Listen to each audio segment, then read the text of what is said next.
लगभग 2.5 वर्ष तक जेल में रहने के बाद एक अभियुक्त राजू यादव को न्यायालय ने बुधवार को 1 बजे रिहा कर दिया। इस पर अपनी ही पत्नी को अगवा कर बंधक बनाकर रखने का आरोप था। इस संदर्भ में वर्ष 2020 में जमुआ थाना कांड संख्या 310/2020 दर्ज किया गया था। अनुसंधान के बाद पुलिस ने इस मामले में अभियुक्त राजू यादव के विरुद्ध आरोप पत्र समर्पित किया।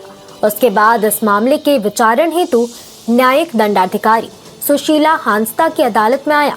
विचारण के दौरान अभियोजन पक्ष की ओर से अपर लोक अभियोजक सर्वेश कुमार ने 5 साक्षियों का गवाह करवाया। बचाव पक्ष की ओर से उसके अधिवक्ता महीप मयंक ने भी एक गवाह करवाया एवं कुछ दस्तावेज प्रस्तुत किया।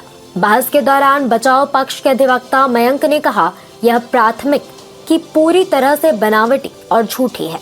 केवल पति से भया दोहन करने के लिए उसकी सास ने गलत मुकदमा दर्ज किया है। इस मामले की सच्चाई यह है कि कथित पीड़िता अभियुक्त की पत्नी सरिता देवी जयपुर से बिना कुछ बोले अपने मित्र के साथ कोलकाता चली गई, वहीं छिपकर रह रही थी और यहां उसके गांव में उसकी माता ने जमुआ थाना में झूठी प्राथमिक दर्ज कराई थी, क्योंकि जब सरिता जयपुर से गायब हुई तो उसके पति अभियुक्त राजू यादव ने जयपुर थाने में जाकर इस बात की सूचना दी।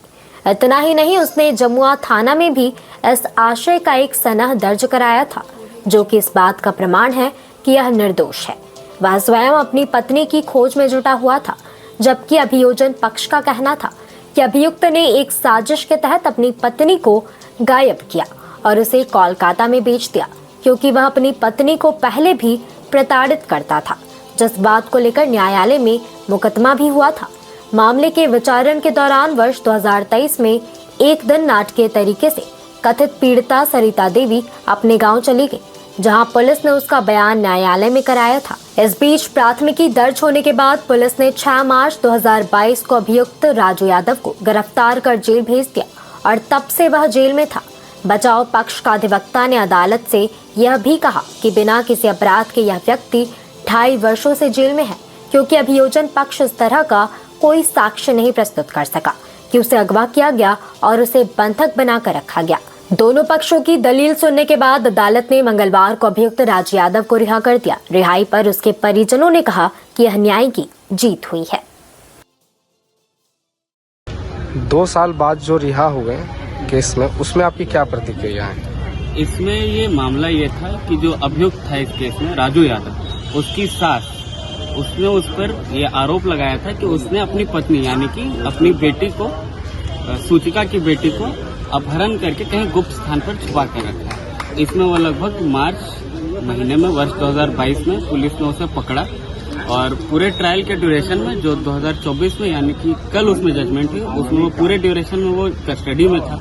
इसके दौरान ट्रायल में उन्होंने जो प्रोसिक्यूशन था, अभियोजन पक्ष ने 5 गवाहों को प्रस्तुत किया, जिन्होंने अपना पक्ष रखा और उसके बाद बचाव पक्ष ने 2 गवाह रखे और उन्होंने एक सनहा को सामने लाया, जो लड़की के गायब होने के ठीक बाद उन्होंने जयपुर और जमुआ थाना में दर्ज कराया। कोर्ट में उसके बाद दोनों पक्षों को अपनी बात रखने की समय दिया गया। दोनों पक्षों ने अपनी बात रखी, जिसके बाद कोर्ट ने सभी बातों को ध्यान में रखते हुए उसे निर्दोष पाते हुए रिहा कर दिया। तो ये एक बहुत ही बड़ी न्याय की जीत है कि लोगों का इसमें कानून पर जो विश्वास होता है वो बना रहता है कि इतने वर्षों बाद भी कानून में देर है पर अंधेर नहीं है। और असल बात यह है कि जो सूचिका थी, उन्होंने एक षड्यंत्र के तहत राजू यादव को फंसाया था, पर उन्होंने कोई साक्ष्य नहीं ला पाया, इसलिए उन्हें रिहा किया गया।